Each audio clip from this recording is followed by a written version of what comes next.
Welcome to another edition of Hayward Online Training. In this segment, we will cover drive operation and configuration for both SuperPump variable speed and MaxFlow variable speed pumps. First, we see the pump display as viewed when the pump is not powered up. You will notice the power LED at the top left, as well as the display, are not illuminated. In addition, the LEDs for speed buttons V1, 2, and 3 are not illuminated. When power is applied to the pump, we see that the power LED is now illuminated, and that the display shows the drive revision number and then the RPMs of the pump while in prime mode.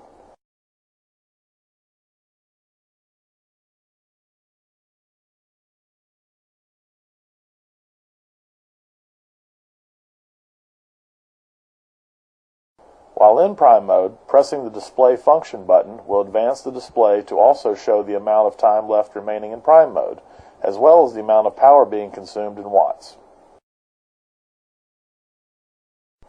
The pump is set to start in the default prime mode, which is 3000 RPMs for 3 minutes. When priming is complete, the pump will switch to speed V3. The pump will then run at V3 speed for its programmed time and then switch to speed V1. The default speeds and times are as follows: V1, 1500 RPMs and no timer; V2, 2400 RPMs for 12 hours; V3, 3000 RPMs for 12 hours. To configure the pump speeds and timers, begin by pressing and holding the display function button until the configuration menu is displayed. The first selection will be the prime mode. Press the up or down arrow buttons to adjust the prime time from 0 minutes up to 4 minutes. Next, press the display function button to edit the speed setting for V1. The up and down arrow buttons are used to adjust the speed between 600 RPMs and 3000 RPMs, which are the minimum and maximum speeds for V1, 2, and 3. Pressing the display function button again will display the speed setting for V2. Use the up or down arrow buttons to adjust. When the display function button is pressed again, you will see the timer setting for V2. To change, press the up or down arrow buttons to adjust the time, anywhere from 30 minutes up to 23 hours and 30 minutes. Next, press the display function button to change the speed setting for V3. Press the display function button again to change the timer setting for V3. When changes are complete, press the display function button to save settings. Now we can view our changes by pressing V1, 2, or 3. When we press V1, we first see the speed that it is now set to. Pressing the display function button will display the current power consumption, denoted by a P. When we have selected either V2 or V3, pressing the display function button once will display the remaining time left on that timer, denoted by an H. Pressing the display function button again will show the current power consumption for that speed.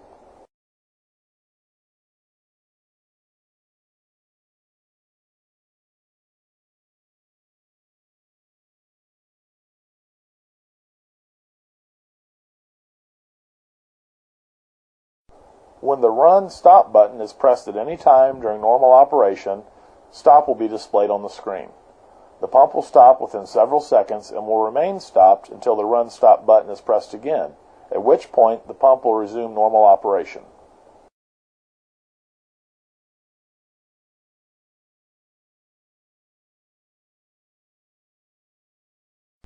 To make a quick speed change to either V1, 2, or 3 while they are running, press the up or down arrow buttons to increase or decrease the speed.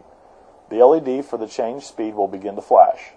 To save the speed change, press both the up and down arrow buttons. The LED should now be solid, showing that the speed has been changed.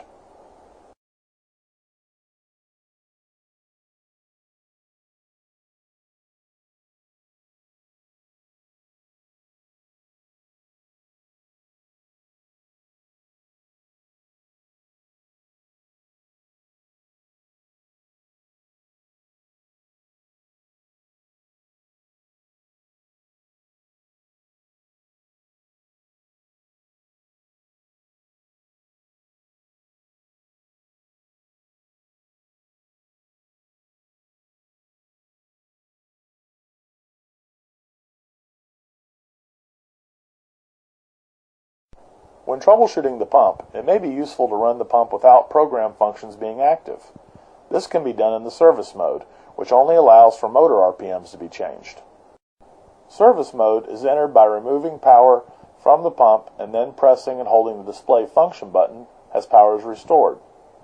Test will then briefly be shown on the display, and the LEDs for V1 through V3 will blink together to remind the user service mode is enabled.